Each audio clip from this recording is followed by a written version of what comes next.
Welcome to the Up Arrow Podcast with William Harris, featuring top business leaders sharing strategies and resources to get to the next level. Now, let's get started with the show. Hey everyone, I'm William Harris. I'm the founder and CEO of Element and the host of the Up Arrow Podcast, where I feature the best minds in e-commerce to help you scale from 10 million to 100 million and beyond as you up arrow your business and your personal life. Joining me today is Sabri Suby. Sabri is the founder and head of growth at Australia's fastest growing full-service digital marketing agency, King Kong. He's the author of international bestseller, Sell Like Crazy, and one of 5 investors on the 2023 season of Shark Tank Australia. Sabri launched his business in 2014 as a $50 venture from his bedroom in Australia's Byron Bay. The business has since grown to become a 90-strong global empire. King Kong was valued at an estimated $50 million in 2021 prior to rolling out globally, and it was later valued at $72 million in 2023 following 2 years of substantial growth. Sabri has amassed a social media following of 1.5 million people. He has been crowned the king of consulting by Founder magazine and branded one of the best marketers in the world by globally recognized entrepreneur Mike Dillard. Sabri Suby has led his King Kong business and team to win prestigious awards over the years, including AFR Best Places to Work, and he is a regular on the AFR's annual Young Rich list with a current personal net worth of approximately $91 million as of 2023, which is the date that I have here. Sabri, excited to have you here. Thanks for having me on. Yeah, so most of the guests I have, to thank somebody for an introduction. It was different with you because I've just watched a lot of your videos and really appreciated a lot of what you were saying. I felt like we resonated a lot. I saw you wearing an EBITDA shirt, and that's been a big thing that we've talked about a lot here.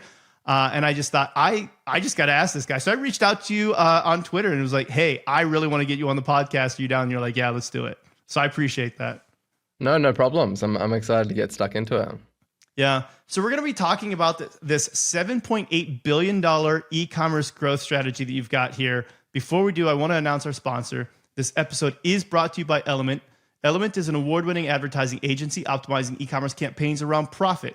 In fact, we've helped 13 of our customers get acquired, with the largest one selling for nearly $800 million and one that IPO'd recently. You can learn more on our website at element.com, which is spelled ELUMYNT.com. That's it. On to the good stuff here. So this $7.8 billion e-commerce growth strategy, you've got this marketing agency, King Kong, that you've grown to over $70 million, but you started with only $50. You have a really great video on this, by the way, if anybody wants to watch it. That said, what are your 3 biggest factors that you think have contributed to this growth from 50 million to 70 million? I think being, able to go into the boring work and do the things that aren't glamorous and aren't sexy and aren't looking at dashboards and, just writing new ad headlines and hooks. I think that it's quite easy to go to get to 1 million and then go from 1 million to 3 million. And then to get beyond that and to get to 10 million and plus beyond, you need to really fall in love with the boring work and the setting up the operations and the teams and the SOPs and becoming a leader and a builder of teams and a collector of humans. And that is the business that you get into when you want to scale. You're not in the business of being the practitioner anymore and typically doing all the glamorous work. It's about assembling the team and building out the systems that are going to help you scale. That is, the biggest determining factor. I have been very lucky and fortunate to be able to build the team that I've got and to be able to lead them. Because if you're running an agency, you're in the people business, right? That is the product. The product that you've got is the people. And that's the key to get to those heights and to scale up to that. So I'm with you on that. Books, tools, what's helped you? One of the things that helped me as a founder to get out of the doing stage and into the team building stage was EOS Traction, which is a really good book. And we worked with an EOS implementer. What helped you make that shift? Yeah, I can't say I'm kind of very pig-headed in terms of the way that I approach things. And with a lot of the different trajectories that I went through, it probably would have been a lot easier for me to go out there and read a book or do a course than do it.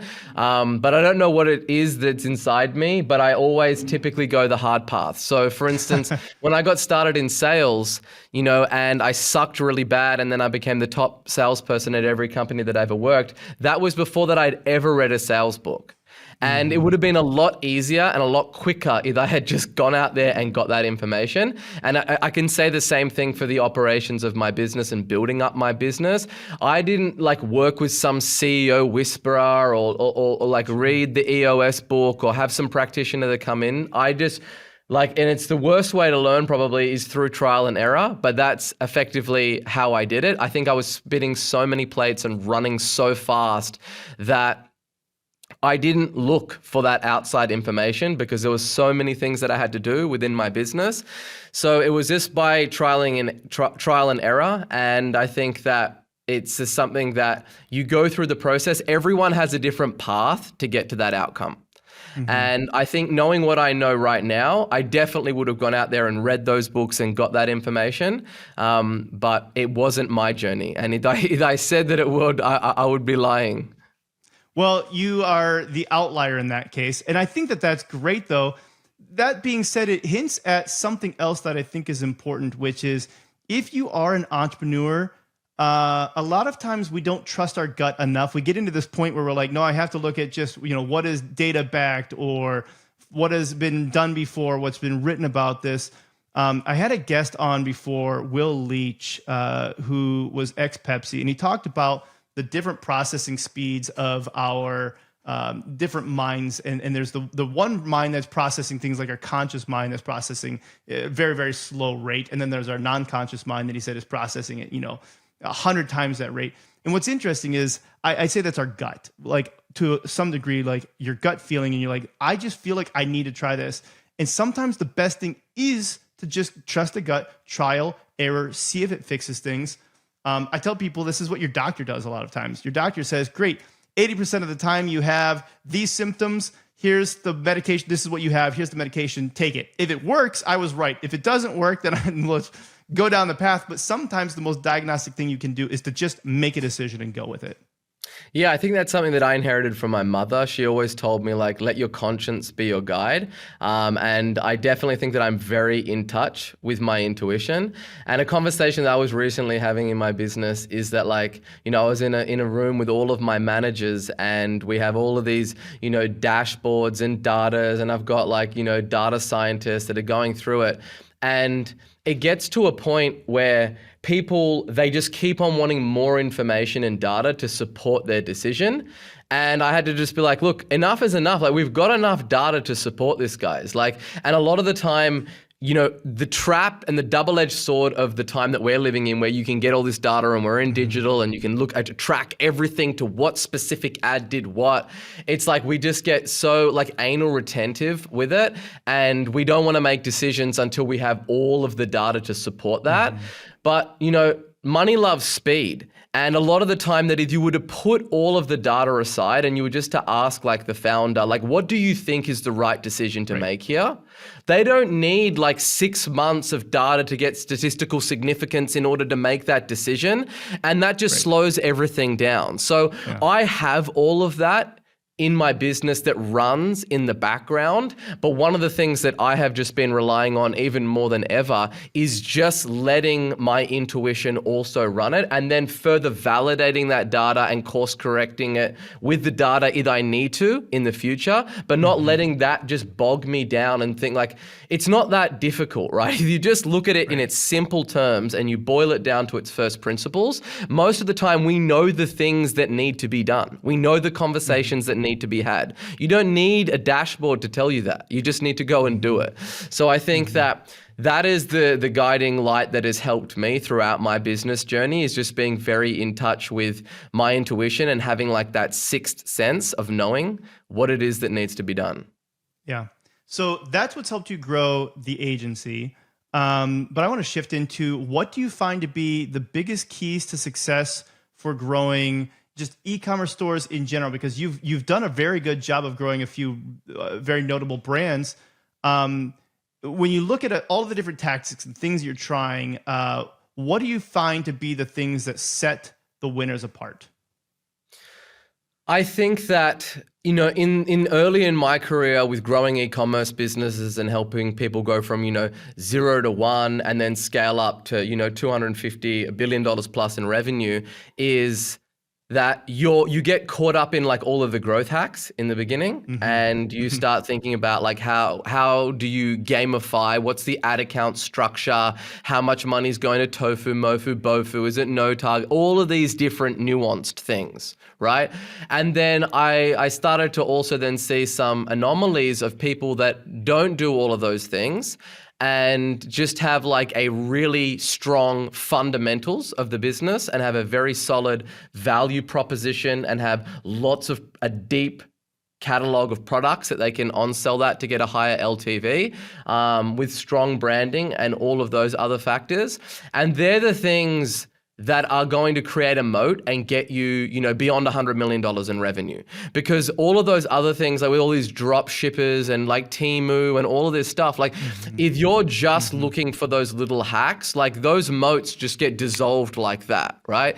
And the businesses that really win long-term are the ones that invest in product and invest in team and invest in brand and are still doing all of that stuff. Like if you've got two competitors and one's doing all of those things, and then you've got one that's doing all of those things, plus doing all the growth hacky stuff and the optimization, they're going to crush the other person. Totally. But it's the person that doesn't have all those fundamentals in place, but are doing all the growth hacky and optimization and, shopping cart optimization and all of those kind of things and upsells and downsells and cross sells. Like, they're going to get absolutely slaughtered by the person that does the fundamentals. So the thing that I have always seen that works really well with founders is having someone on their team that is just incredibly product focused and really, really wants to invest in that experience and surprising and delighting people. And if you look at where the whole online marketing e-commerce world is going with AI and leveraging AI and these ad platforms taking away all of the power, and it's going to be like a very even playing field. So all of the growth hacky stuff is going to be redundant, like all of the best account structures, that's all going to get removed, right? Ultimately, Facebook and all of these platforms want it so just a mom and pop operator off the street can go there, put their credit card in, sign it up, and then the ROAS just rains from the sky. And anything that stops that happening is simply a constraint on their business from unlocking a much bigger TAM. So if you know that to be true, then if you focus all of your time and energy on areas to grow e-commerce brands that have a very short half-life, i.e. the way that we buy ads now is very different to how we buy ads 2 years ago with everything that's changed. So that advantage is gone now. All of the time that you invested in understanding how the ad platform worked at that stage, not the fundamentals, but the technical components of it, they're all gone now. You have to retool, and that is going to continue to happen, and the control is going to be removed. So then it all really comes down to the messaging, the copy, and the creative of what it is that you're going to do, and then leveraging the AI and all of these platforms to kind of get that throughput. And that's one component of it. And then the other component of it as well is there's just going to be better feedback mechanisms of people that are doing things that aren't a great shopping experience. And we've already seen it. And it's going to even happen more and more and more, and post-purchase surveys from these platforms. And so the companies that have a big emphasis on service and product are the ones that are ultimately going to win. Yeah. You reminded me of, there's a guest that was on here, Britton Ladd. This is about a year ago, but he talked about how, let's say in the very near future, 10 years even maybe from now, it won't even be the human being that's going and shopping on your website. Your website is a moot point at that point in time. It's your AI agent that's going to go shop at all of the different websites, bring the data to you, and just basically present you with the top 2 or 3 choices that are within your price range that you already like, et cetera. And so, even the way that we believe that we are shopping now, that's going to change in the future. And so to your point, focusing on the things that are outside of those hacky things, is the key to success. Yeah, and just making sure that, again, coming down to the fundamentals, right? Forget all the data, forget everything. Just put all of that crap out the window for right now, and just imagine, you boil it down, right? You boil down what's happening. So first of all, like a transaction takes place where value exceeds price. So the product that you're actually selling needs to far exceed, like the value of it needs to far exceed the price that you're charging. And then what happens once you receive that product? Right? What happens next? How's the box come? How's the whole flows happen? How do they surprise and delight you? And how do they educate you? How do they educate you? Right. How do they make it where it's like, wow, was an incredibly pleasurable experience. The product got shipped faster than they said on their website. Right. I expected it to come in some crappy non-branded mailer directly from China. And it was a whole experience. That in itself, they sent me some free samples. They gave me this coupon ride-along offer. All of this stuff, right? That is what it is that you would want to experience as somebody that buys a product. Yet most people don't even just look at it just in those fundamentals and just thinking, what would you need to do from the moment somebody gives you their credit card to surprise and delight them to where they would want to come back, they would want to tell their friends about you, and they would want to just have an incredible experience and keep on buying from you into the future. And it's easy to say, hard to do. We're hinting around this. Is this Black Tiger? Like you talk about this $7.8 billion strategy that you call Black Tiger. Is this the piece that is missing that a lot of people are not focused on this? Or what are the different components that make up Black Tiger? Yeah, it is. 80%, people spend 80% of their time focused on how do they reduce their customer acquisition cost, and 20% of their time on how to increase their average order value and increase their LTV of a client. And that is completely wrong. Those numbers should be inversed. Because your ads, guess what? People just go to Facebook ads library, swipe all your crap, chuck it into ChatGPT, regurgitate it, copy your creatives, run everything that it is you're running. Look at your PDP pages, set up all of the stuff that you're doing. I can get that done in a day. That's absolutely zero moat to your business. Sure. But the things that can't is what happens underneath the iceberg that is submerged under the ocean. How deep does that go? What are the systems that you've got set up? How do you treat that? How do you cross-sell, upsell, educate them through, get referrals, and increase all of those key metrics that really matter? Because you don't need a lower customer acquisition cost. That's not what you need. Sure. That's what you've been told by all of the gurus and all of the agencies out there to try and get your ad dollars from you. But you don't need that. What you really need is the highest day one ROAS and the highest LTV to be able to fund that trough that is created between customer acquisition cost and LTV, right? That's going to limit you from scaling really, really aggressively, and to surprise and delight your customers so that they spend more with you than anybody else in your market, so that you can afford to spend 2 to 3x what they can on the front end to acquire that customer. And that's easily said, but not easily done. Because in order to have a very high LTV, you need to have a deep product catalog. There need to be realistic products that people would want to buy. If it's not something that is a replenished product where they have to keep buying it from you, like skincare or protein or whatever it might be. And that comes from somebody that is product focused, and a founder that is product focused and understands, they have a vision for their business. They have a vision of how do they solve this problem for the customer. They're not product sellers, right? Because a business owner, they make a sale to make money, right? Where a business builder, they make a sale to start a relationship. And so many e-commerce businesses are focused on what is the gadget, gizmo, or goop that I'm going to sell to make money. They're not focused around, this is the problem that my business solves. And in that ecosystem, there is a lot of other things that I need to provide that customer in able to realistically solve that problem. And the people that can do that and build those catalogs, they're the ones that win, because they're not just focused on, what is it that I can do in terms of creating scarcity and all these other things on the front end to make my conversion rate higher. So who's an example of a brand that you think is doing this very well? Because I'll say that we've found even within our own client list, when we work on optimizing the AOV, the first purchase AOV, the lifetime value goes up. And that's intuitive, but a lot of brands, like you said, they're not thinking about that. But if we can increase the AOV, the first purchase AOV, we can increase the amount that we're willing to pay to acquire that customer, still increase the profitability there. We've increased the LTV now for that customer as well. The overall long-term profitability of that customer is significantly through the roof. Is there a brand, though, that you work with that you could think of that you're saying they do this well? Yeah, I think that, you know, a category and a business that does this incredibly well is High Smile. They are somebody that, you know, were kind of getting their ass kicked by like Snow Teeth Whitening and a few other players out there. And then they made the decision, like, let's just invest in product heavily. Like, let's just absolutely smoke all of these people on product. And you look at what they've done now. Right? It's like they are absolutely beating the pants off everybody in that category, and they're not slowing down. And that is hard to catch. Like it's a big moat, right? It's a lot of infrastructure that you have to invest in a brand in order to be able to do that.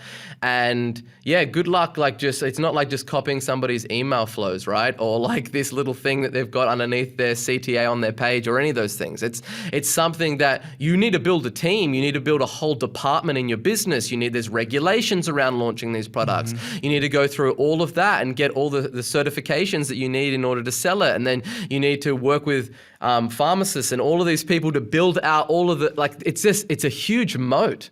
And that's the thing where, you know, there's other businesses out there that are doing that, but it's when you're in a very competitive market and all other things are created equal and you have the same access to the same talent and you're building a good team and all of those things, then you have to just ask yourself, without the data, what is going to make the difference? Is all of our ads are dialed in? Is all the creatives are good? Everything is really dialed in from that standpoint. What is the edge that I'm going to be able to get as a founder? Yeah. So you said that the value needs to be greater than the price you're charging. And I agree with you, but I would also say the perceived value, just to make sure that we clarify it, the perceived value has to be there. The value should also be there, but there's a lot of brands where maybe the value is greater than the price they're charging, but the perception of the value isn't there. And I see a lot of brands maybe get now too focused on features or things that the customer doesn't actually care about. How do you shift brands out of that mentality to be able to create the right winning ad strategy that is actually how do you create that value in the customer's mind, I guess is what I'm getting to. Yeah, and that's a great point that you bring up, because there are a lot of great products out there that still get absolutely murdered. So it's not the best product wins. That is not the case at all, because you can have the best product and nobody knows about you. It doesn't matter what the customer experience is, right? Most people think that they have a brand and they sit around drinking almond lattes and they're like, this is my brand and look at my lookbook and it's such a vibe. And it's like, that just drives me absolutely crazy. I hate that shit, because they don't have a brand. They have a logo, right? In order to have a brand, you need customers. And in order to get customers, you need a distribution. And in order to get distribution, you need to be able to go out there and spend money to get attention, to get customers, right? Or you need to use not money, and you need to use human capital and create organic content at a large cadence, which is not free. So it's not organic free marketing. It is all paid marketing. It's just the lens that you look at it through in order to be able to get that. And so in order to be able to do that to complete strangers, you need to be able to convey your message and your product in a compelling way that can take a complete stranger off the street and get them to whip out their credit card and to buy. And the analogy that I like to use is, think about the mall close to your home, right? And if you're running ads on Facebook, it is the equivalent to going down, parking your car in that mall, walking up into the food court and standing on the table and screaming out at the top of your lungs, who is interested in this? Right? And if you can't get a good amount of people to raise their hand, then cold traffic is not going to work for you. And so as a marketer, then your job becomes, how do you stand on that table in that food court? First, grab people's attention with wild hooks and visual hooks and things that are going to disrupt what they're currently doing, and then get a large majority of those people to raise their hand and be like, I wasn't really interested. I was kind of on the fence, but that's freaking cool. Like, I didn't even think about that. And then educate them and make them compelled in a way to make them act. And you're right. A lot of people sit down and they think that if I just have a great product, the customers will come. I learned that the hard way, right? I learned that very difficult in the start of my career. I was selling water filters online. And you know, in Australia, there is a large perception that it is completely healthy and fine to drink the tap water. And so you're swimming up against this raging river that is the current of your marketplace. And you are trying to have a convincing argument to convince people to buy your product rather than having a compelling offer that you're serving to a starving market that is absolutely ravenous for what it is that you've got. So you really need to focus on the messaging and finding out what is important to your market. And it comes back to what we said before of what is the problem that that market is trying to solve. They don't buy the features, they buy the problem or the status or whatever it is that your product unlocks. And so you want to be, you know, focused much more on the end outcome that your product unlocks rather than the features and the thread count and that it comes from some secret silk up in the Pyrenees and like it doesn't, you need to be focused on them and what it is that they want. So, I totally agree with you on that. I want to shift into something else that you talked about actually just a couple of days ago on YouTube that I appreciated about luxury brands, because this is about perception, right? Like about the perception of the value here, but how luxury brands are brainwashing us. You actually, you dressed up in costume. You wore the Meta Ray-Bans to record this event. I mean, like this was quite the ordeal. What did you learn from doing this? A lot. It's, you know, a lot of the time people are aware of the psychological biases that they have and they understand to some degree what makes them buy. And I love it because a lot of people that buy luxury brands, and everyone has a friend that like, oh, marketing doesn't work on me. Sure. And then I'm like, okay, why is that Patek on your wrist, bro? Like, why? You surely don't need that to tell the time. Like your phone tells the time. So don't give me that bullshit. So, you know, the thing that I really like to look at is you've got the very in-your-face direct response style marketing that is very apparent with kind of what is happening and you're very aware of that sales cycle. And then on the other end of that spectrum that you have like the brand marketing, and a lot of the people that buy into those brands don't think that marketing works on them. And they are marketed to in a much more covert way, but it's very, very powerful also. And so when you actually go in and, you know, I went into Rodeo Drive in Beverly Hills and you're very aware of what it is that you're looking for and what's going to happen. And then you just see everybody in those stores that have been trained very, very well. And the whole situation has been orchestrated to happen the way that it does. And it's just a funnel, right? It's just a funnel, just like you have in e-com or, you know, in lead gen, but you're just applying it in an in-store environment. And it comes back to those fundamentals, them greeting you with sparkling water, them assigning a personal shopper to you, them asking what brought you in here.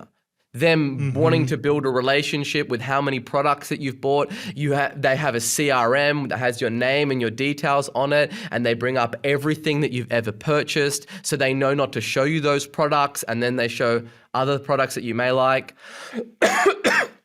So yeah, it's like they're just using all of those psychological triggers in the flesh, live in the flesh, in person, to run you through that whole experience. And it is designed in a perfect way to maximize day one AOV and LTV. Well, and I think if I remember correctly, you were looking for this wallet and you know, the first store didn't have any in stock. You go to this other location and they're like, yeah, this is the one that we have in stock. And whether it actually is or not, the whole point is that scarcity mentality. What are some things that we could take away from the in-store experience in luxury that you've experienced that we can bring into the D2C space? Yeah, it's a good question. So a lot of the things like scarcity and whatnot, like people think that they're scammy or very like surface level tactical. But then when you ask that person, okay, you've got like this latex bed in stock, right? How many of those do you have? Oh, we've got like 150. So there is limited stock. Sure. Yes, there is. Okay, cool. And so there's going to be a period of time where you put in a purchase order, the stock is going to get low, and then you're going to replenish that stock. Is that at all displayed to the user? Or is that something that all just happens on the back end and no one knows it but you? And they're like, oh, no one knows it but us.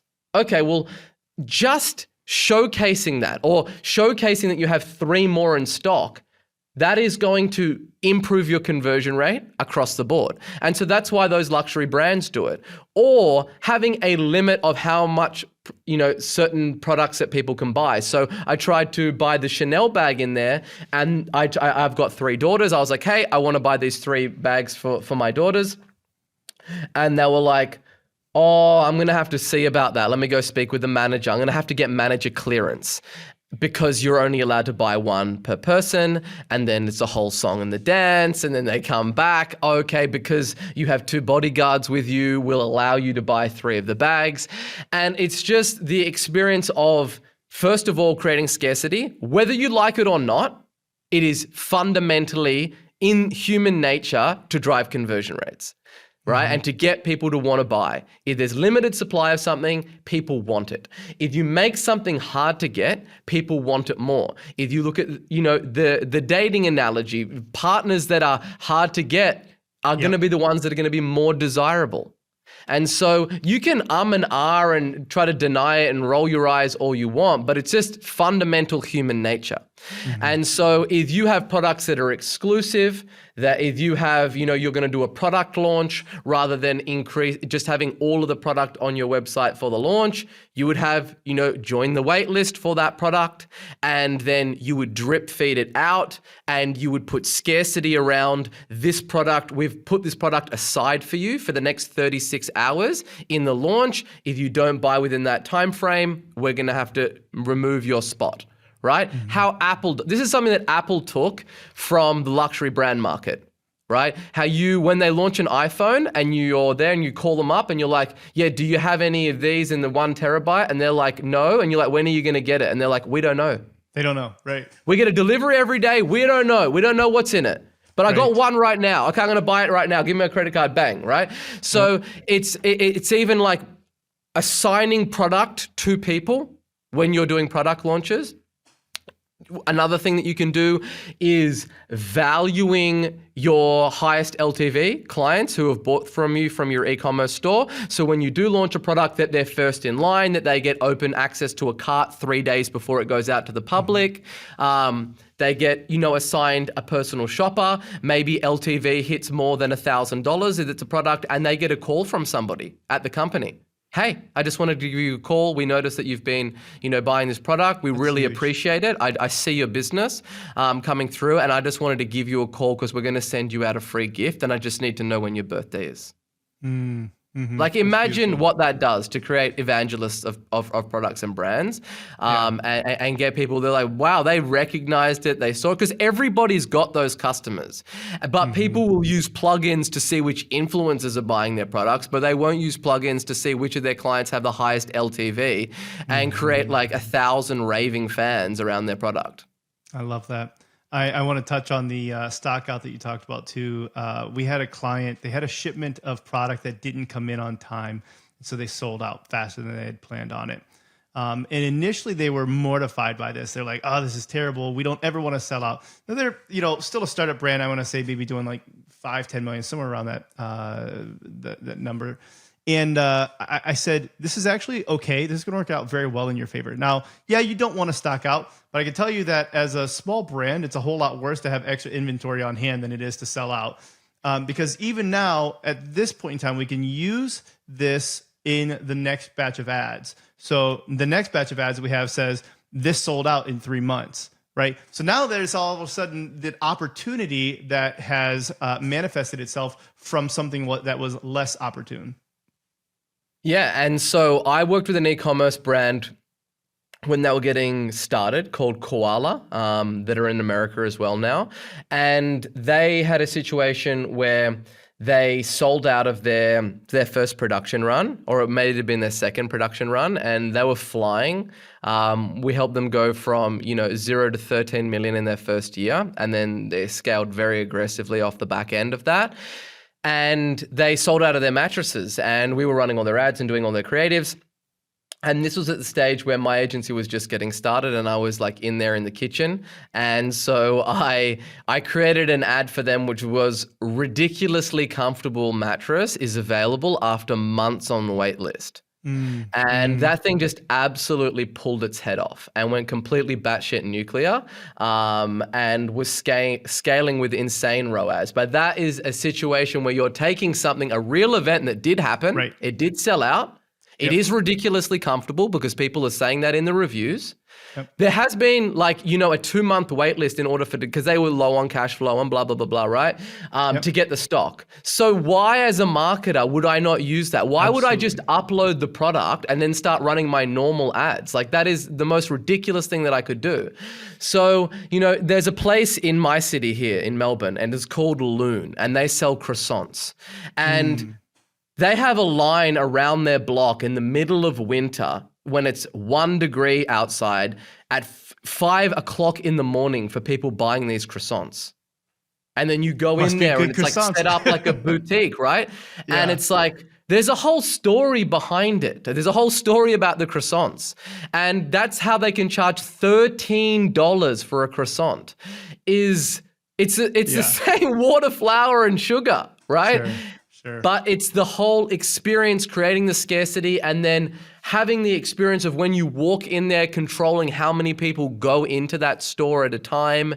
It's the whole thing. And if you think you're too good, and if you're on the high horse and you think that you don't want to engage in those shenanigans, then you're going to have a very difficult time going up against people that have a great product, have a deep product catalog, but then still get involved in this, because there are much more examples of crappy products with great marketing that absolutely wipe the floor with people with great product and terrible marketing.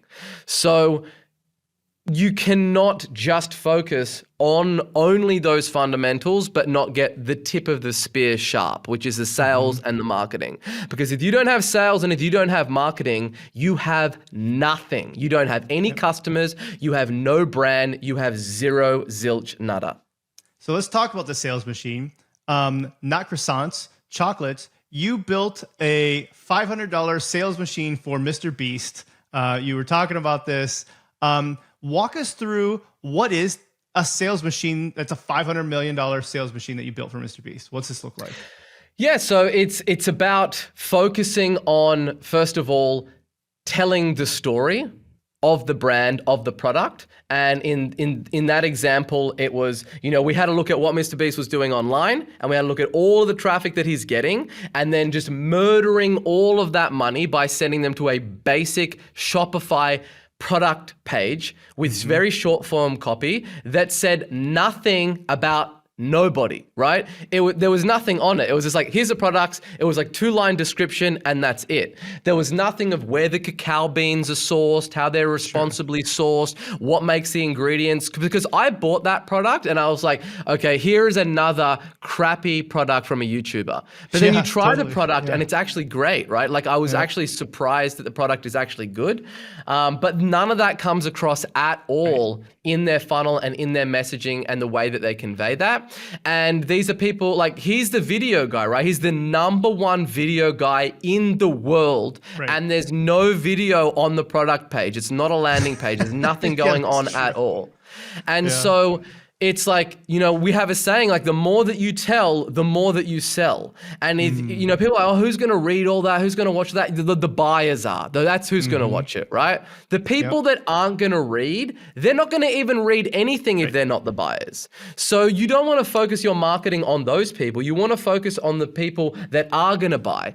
And if you think that this is like just some internet marketing stuff, just look at Apple's product pages, right? Every product that they launch, the page gets longer. Why do you think that they do that? Because it's cool? No, it's because it drives conversions. Right. There's a whole story in it, right? They're telling everything. So with the MrBeast example is just taking what they were doing, and there was no quantity breaks, no price breaks, there was no cross sells, no upsells, no story about what the product is, no showcasing of social proof of all the people. If you go to the Feastables page, you go to tagged images on their Instagram, and you see all the people that are buying their product and showing the photos and the social proof that this stuff must be good. Because a lot of people would have had the same inclination that I have, is this is not good and it is trash. And then showcasing the reviews.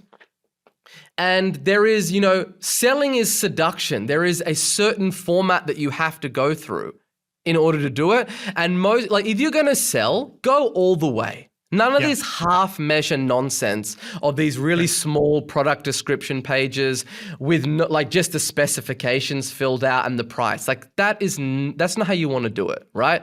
You want to go all out. You want to do the whole hog, because your product page, your website, your funnel, that is your salesperson that never sleeps, is up 24/7, doesn't call in sick or anything like that. And you want to make sure that they are well dressed, they're presented well, they greet every customer in the best fashion, they tell the story of your brand in a compelling way that gets you to pull out your credit card and buy in unreasonable quantities. And so there's always a story. There's always a hook. There's always an angle. And 9 out of 10 e-commerce companies do an absolute horrible job at this. Yeah, I would agree with that. Did Jimmy reply? No, he has not. He still hasn't replied yet. I've been waiting to see if he actually did. Yeah. Funnily enough, it looks like that they didn't heed my advice and they closed down their online store. No kidding. Yeah. They missed out. Jimmy, Jimmy, if you're watching this, you know what you need to do. Holler at your boy. We'll get you dialed in. There you go. Why do you think? Let me change that. How can people do a better job of telling that story if they feel like they don't have a story? Because I think a lot of brands, maybe they went into it without having a story. Maybe they went into PE Group, said, hey, we're going to sell headphones and we're going to outsource some cheap headphones, but we need to have a good story. How do you shift and get them to come up with a story, even if there wasn't one there in the first place? So a good way to do it is to first look at, what are the ingredients that make up the product that it is you're selling? And we'll use ingredients because it's a very cut and dry example, but if it's headphones, whatever it might be, you can take this same approach. But you look at the ingredients, okay? You start looking at, okay, what are the Latin words for those ingredients? And you start to further break it down, and then you're like, okay, this product has got rice water in it, right? Why do people use this rice water? Oh, because it comes from this ancient tribe in China that have been using rice water to wash their hair for centuries. And they have the longest, most luxurious, human healthy hair that exists. Brilliant. And then you start to think about, okay, well, what is that angle? And then that becomes your story, right? One that I did this for was, there was a product out of India called shikakai, and it was like a lot of people, it's like a berry or a seed that they kind of grind up, and then women wash their hair with it, and it was like a hair mask. And then the hook was, that 80% of all human hair wigs in the world source their hair from India. So what is it that Indian women are doing to make their hair the most luscious and luxurious out of any other race on the planet? Right. And there is a 3,200-year ancient recipe that these people are using, right? That until recently has only been recently rediscovered. So there's a story. Or it's like, who's the engineer that developed those headphones? right? Understanding all of what is the process? How do you create these? How are these different to this? What is like, where do you get the copper from? Whatever it might be, there's always an angle and a path to go down. And a lot of the time people just like to throw their hands in the air and go, there is no story. Right?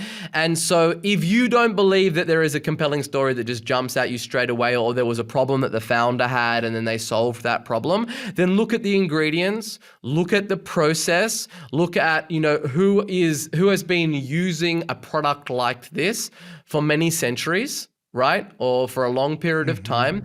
And what are some other benefits that those people experience from using your product, and showcase that in a way that is still really paramount and important to your end user. A great example of this is the most expensive bed manufacturer in the world, right? Heston's Beds. So okay. they build beds for the royal family of Sweden. Nice. And they make their beds with human horsehair, and they sell their beds for $120,000.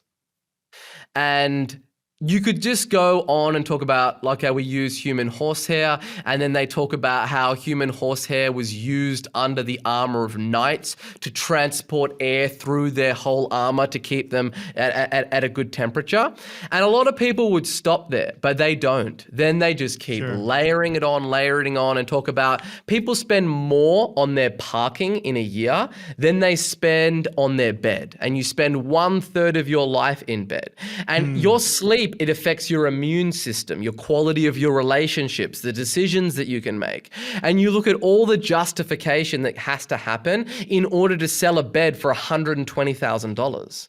Yeah. And it's a story. Genius. It's not, here's a $120,000 bed, like it's got the best ingredients in the world, buy it. No. It's the royal family. We've been making beds for the royal family. It's everything that goes into it. That's brilliant. So that's an example of a YouTuber who came up with a product that you like, right? MrBeast. There's another YouTuber who came up with a product that you dislike very much. You actually went off on Prime Energy drinks recently. Why do you dislike Prime Energy drinks so much? I think that there is a wave that is coming, and it is going to crash like a tsunami on the marketplace of D2C. And that is influencer brands that are doing the cash grab of products that don't have strong congruence with their audience in order to go out there and to just make as much money as they possibly can. With the prime example, you've obviously got Congo brands, right? Who are the real people that own that business. And then you've got like the puppets like Logan Paul and that, who are just the puppets on the front end of that business. But they're not the operators. And that's not the first business that, that Congo brands has launched and all of that jazz.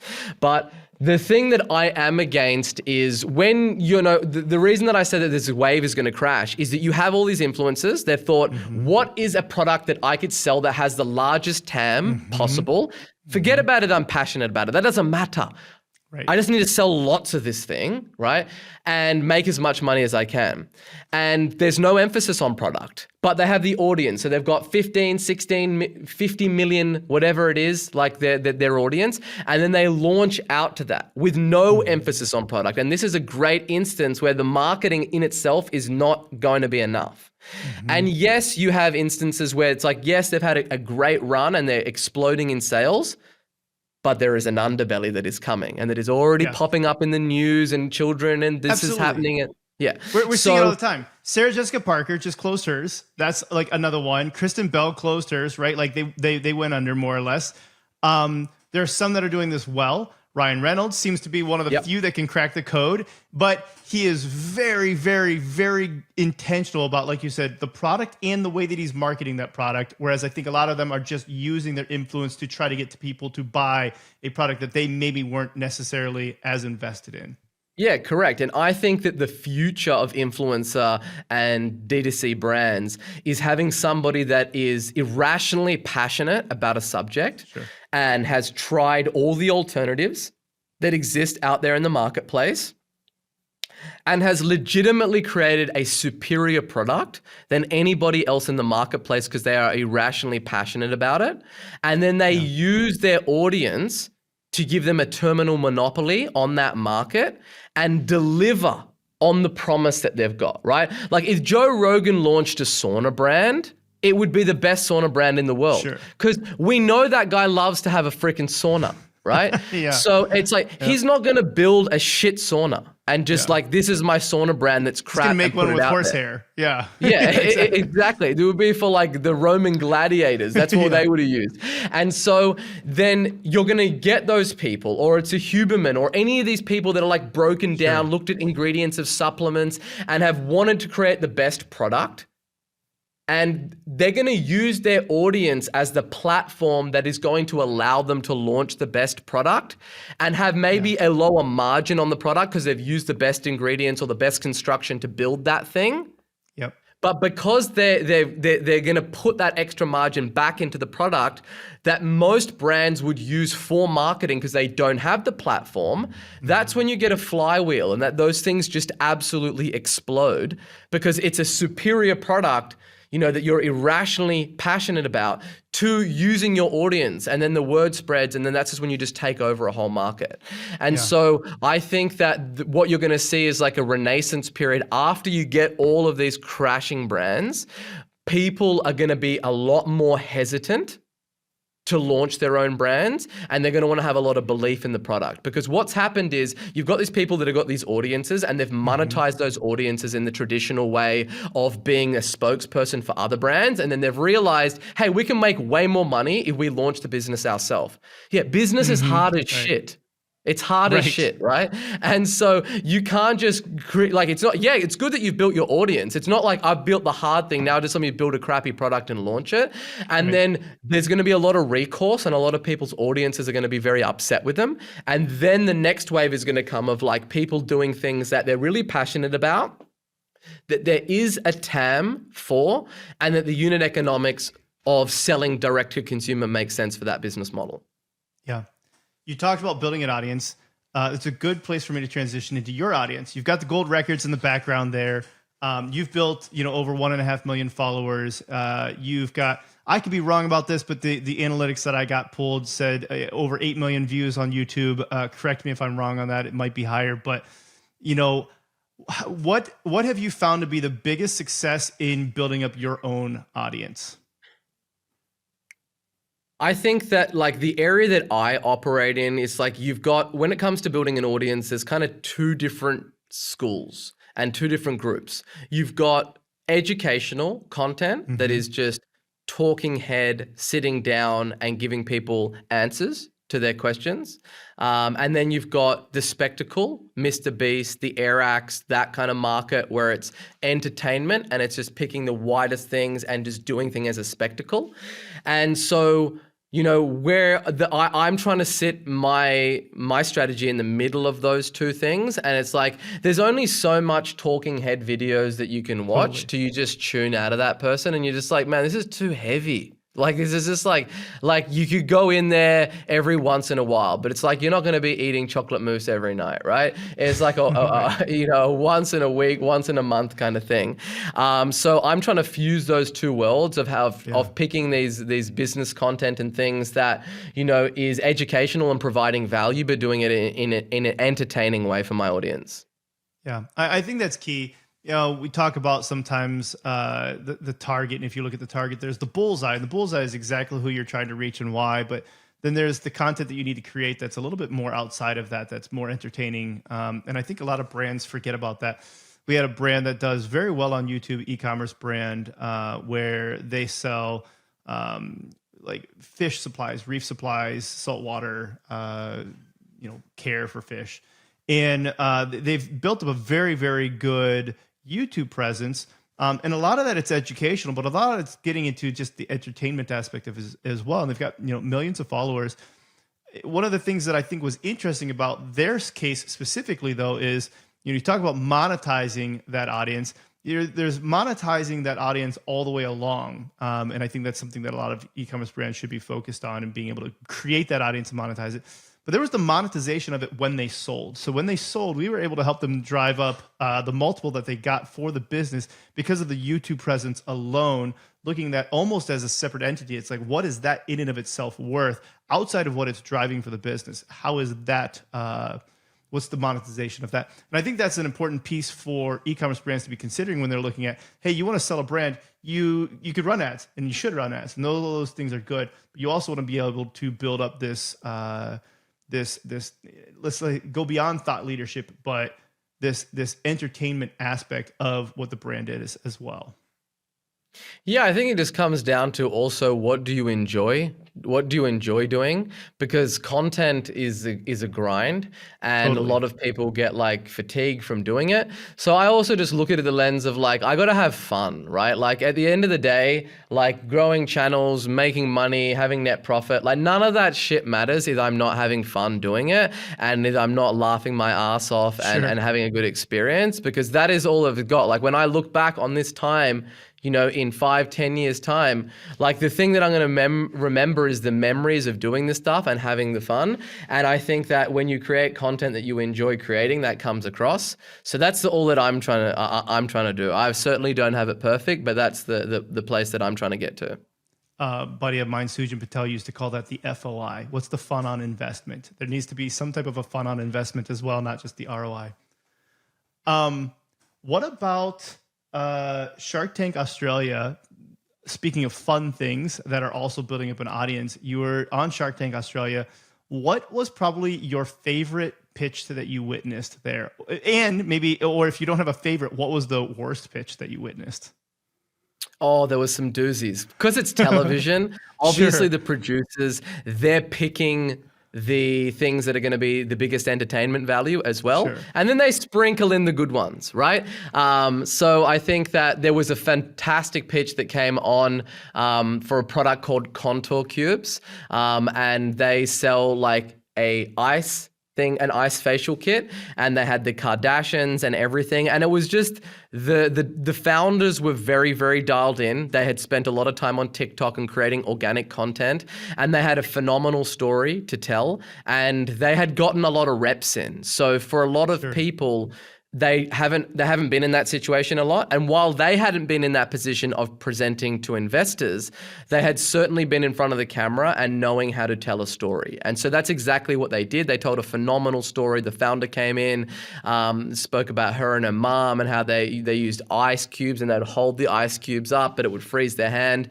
And then they showed the social proof of the Kardashians using it, the viral TikToks that they put out. And that was a pitch where it's like all of us were fighting for that one. Like everyone was like putting their hand in the ring and made them an offer. And that comes down to one, you have to have a big, bold grabber to get people's attention to start with. But then once you've got their attention, you have to retain it and you have to convert it. And they did a phenomenal job at doing that. I did a breakdown on their pitch on my YouTube channel. And then there's just products that are just completely wild. I think that we're living in a time and that is very interesting where, you know, typically organic was always a slow burn, right? And you had to just you had to lay each brick of the building one at a time. And then along came TikTok, and it just did not matter how many subscribers or followers that you had. You could just put out a piece of content that would go viral, and that you would make lots of sales off the back of that. And there was this one woman that came in, and they have this set, right? Us as the sharks, we're all sitting down.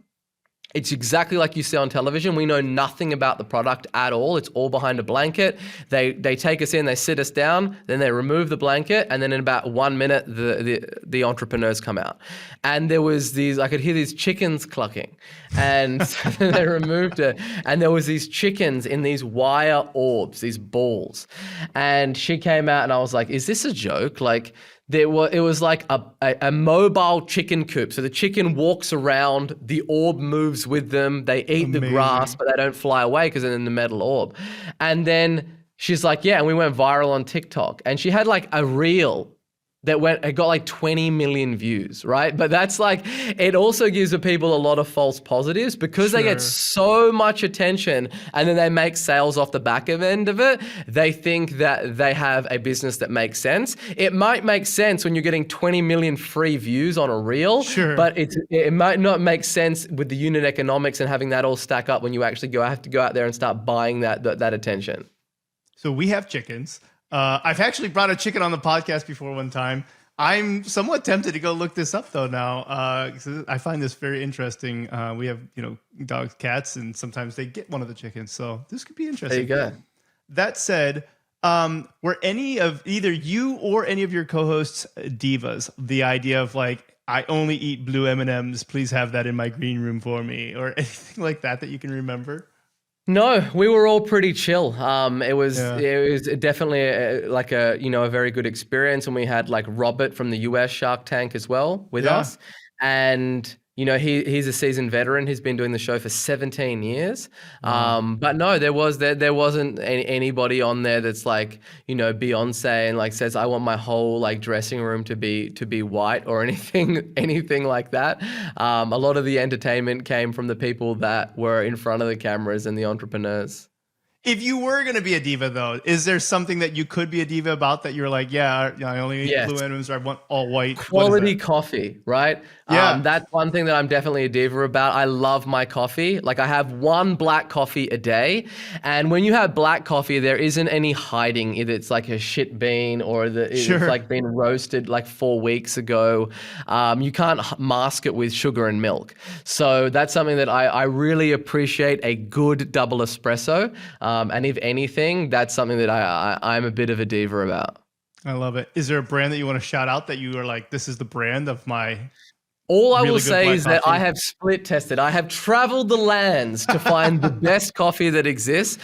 Anything that I have, it's like I'm a minimalist in the things that I acquire, but I am a maximalist with the quality of the products that I like. So if it's anything that I do, I want to get a large sample size of lots of different things. If it's black t-shirts, I'm trying 20 different black t-shirts. Same things with coffee. And my taste for those things change over time. But yeah, I always appreciate a good roast and a good bean. And I don't assume that what I have tried the first time is the best. I like to keep on testing stuff. This isn't one of those coffee beans that a cat eats and poops out, right? Kopikalua, whatever that is. Okay. No, we're talking a normal bean. It's not the fermented beans that go on in the lemur or the monkey's stomach. It's none of that stuff. I'm not that fancy. Okay, sounds good. This is a good transition into this section, which is just getting to know who is Sabri Suby. I really like getting into the personality of who you are.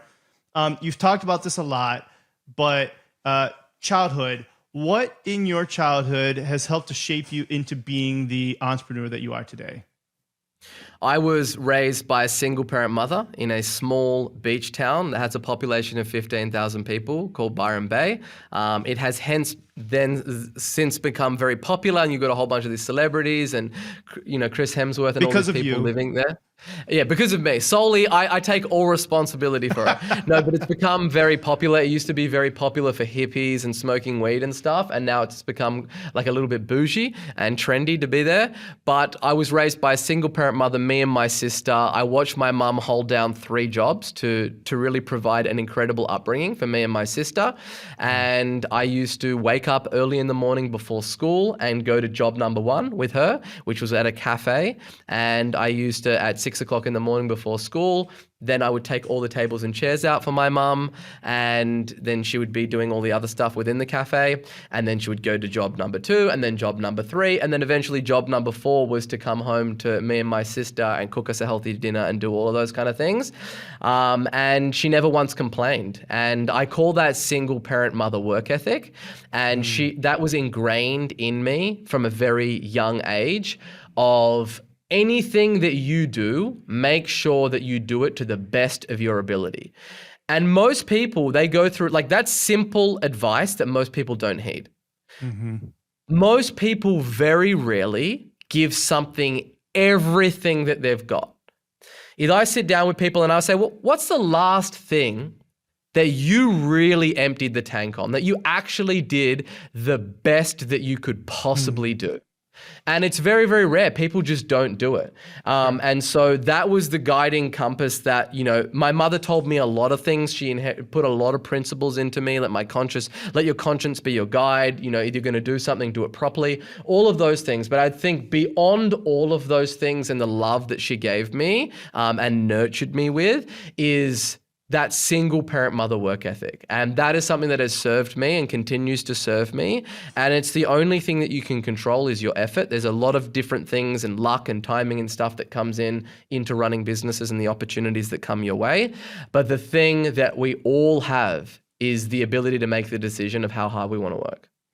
I love that story because it's something that you and I can actually relate a lot on. I was also raised by my mom in a rough neighborhood. I was the oldest of three boys, and my mom taught me, again, that really tough work ethic and doing things to the absolute best, not just the best of your ability, the best that it could possibly ever be done by anybody, right? And I can remember one of the things that my brothers and I would joke about is we're out raking leaves.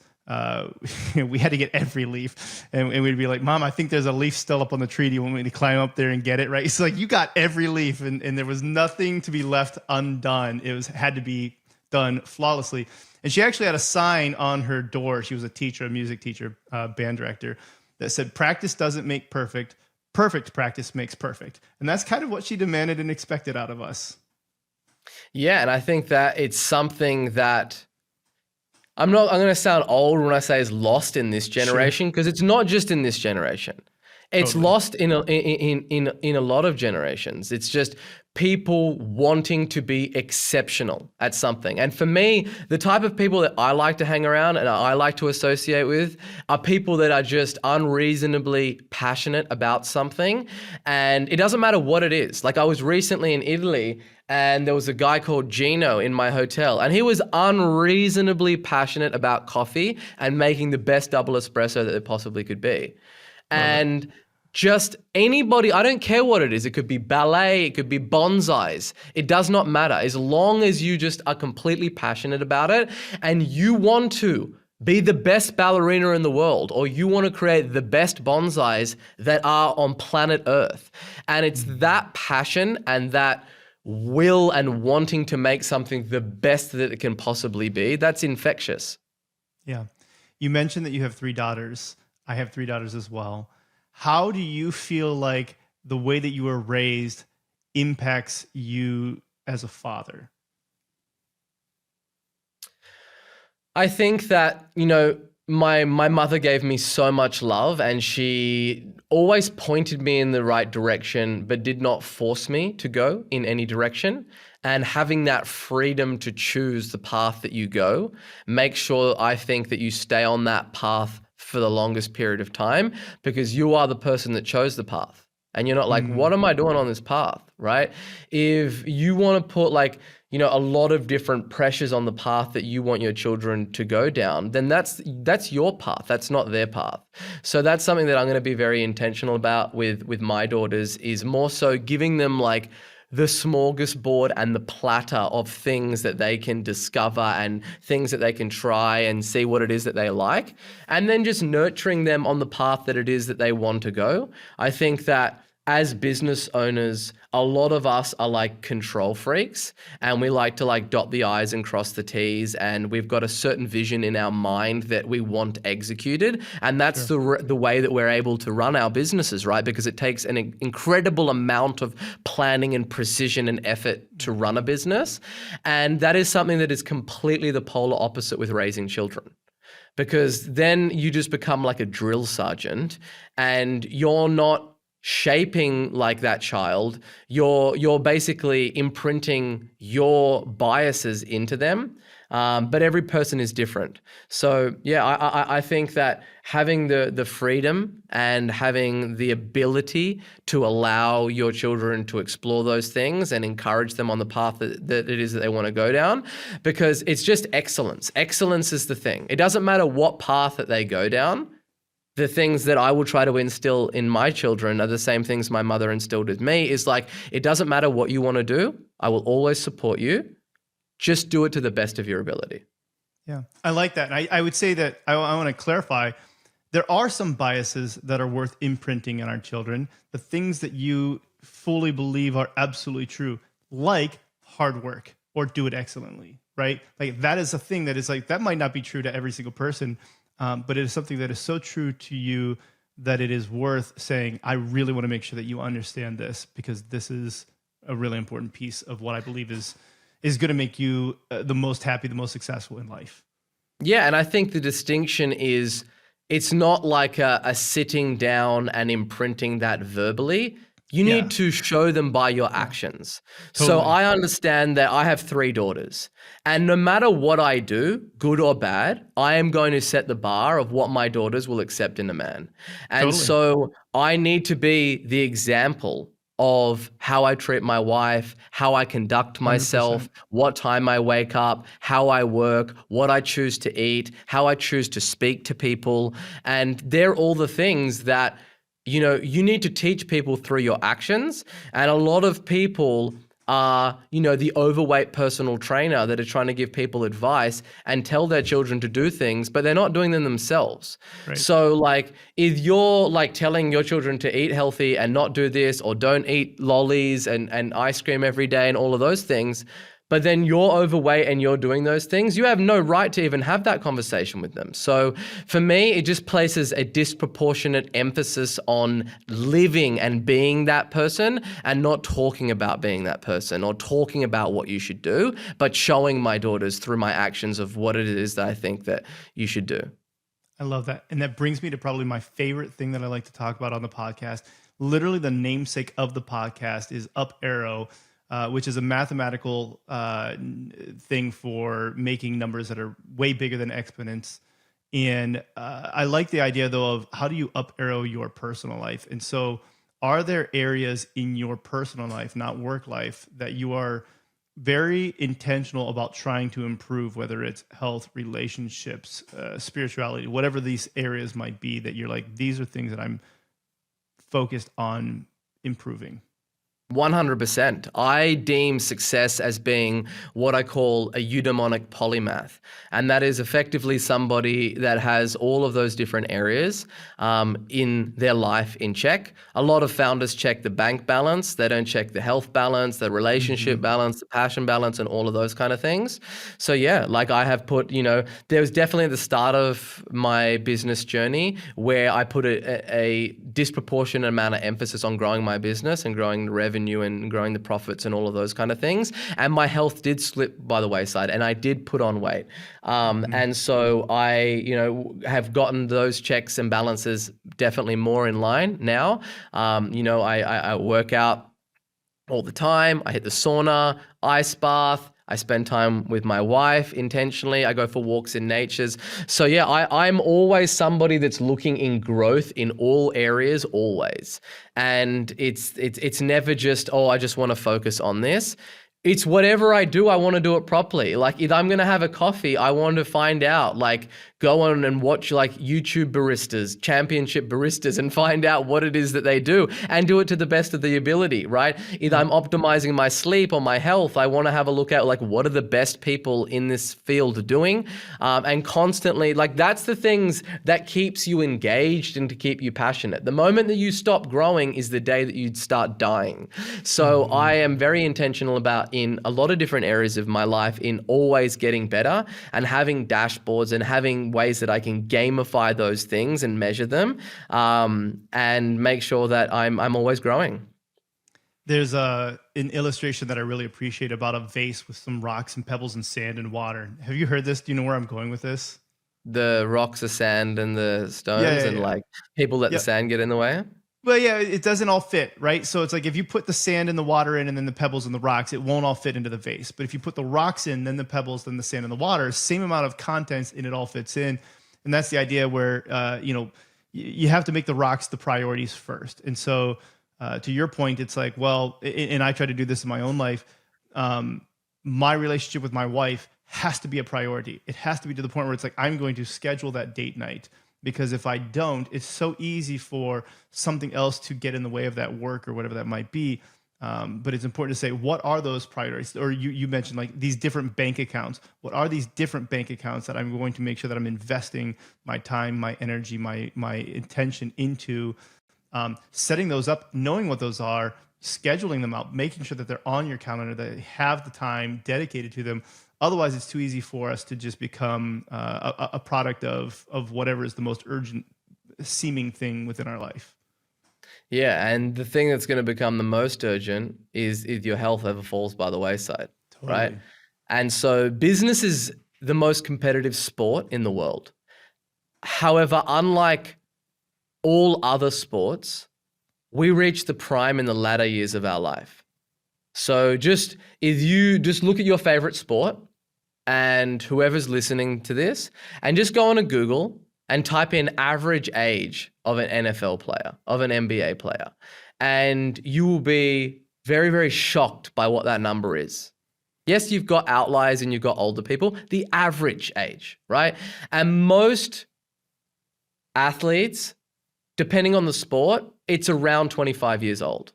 Sure. And that is the typical age.